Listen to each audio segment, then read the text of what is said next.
साथामसो लिडार थांदों गुवाहाटियाव एमबाथा आर्मिखौ लोगो हमहैदों बुंदों एमबाथा Nlfbनि लिडार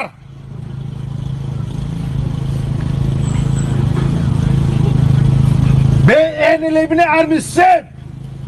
बे जेलाव दं जोबथेसालियाव दं बेखौ उदां खालामनांगौ सोरनि दायित्व जोंनि नंगौना नङा नंगौना नङा सेंग्राफोर दिनैसिम आंनि आवाजखौ बिदि खोनाफेरदोंमोन नोंसोरो आंनि आवाजखौ दिनैसिम बिदि खोनाफेरदोंमोन आं सासे लिडार जानानै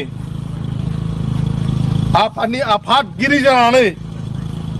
दावखा सिलाफ्रा साबखांनो नागिरगासिनो दं नांगौ आं फेस जागोन नांगौ आं जेल जागोन नाथाय नोंसोरखौ मालाबाबो दुखु सुखु होआ हारिनि थाखाय जोङो दिनै थांगोन बे नङाखि जों न'आव थांगोन थांखियानो गैया बहा थाहैनो दा बिल्डिं दङ प्रपार्टि दङ सासे जेलाव दङ रन्जन सारा जेलाव दङ रन्जनल' नङा जेलाव थानाया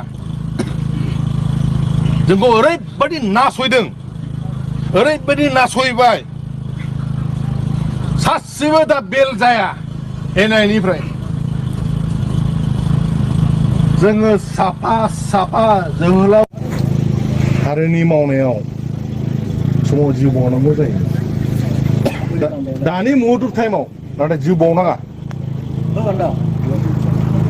नोंसोरखौ साफा साफा गाबोन लेंहरगोन फैसा ला होनगोन 2 लाखजों जुदि संसारा जानो हायोबा जानो हायाबादि सानोबा बे नोंसिनि गोसो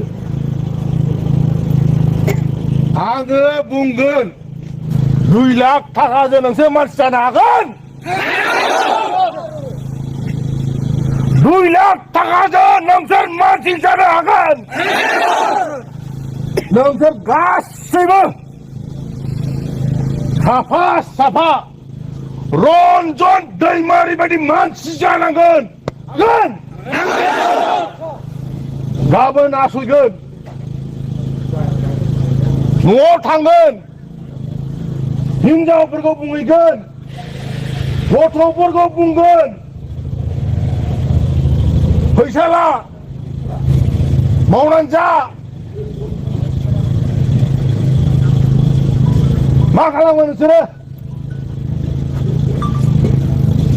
हारिखौ जुदि सानोबा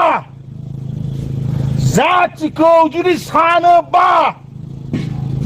साफा साफा दावहारु जोहोलाव जानांगोन गोसोआव दं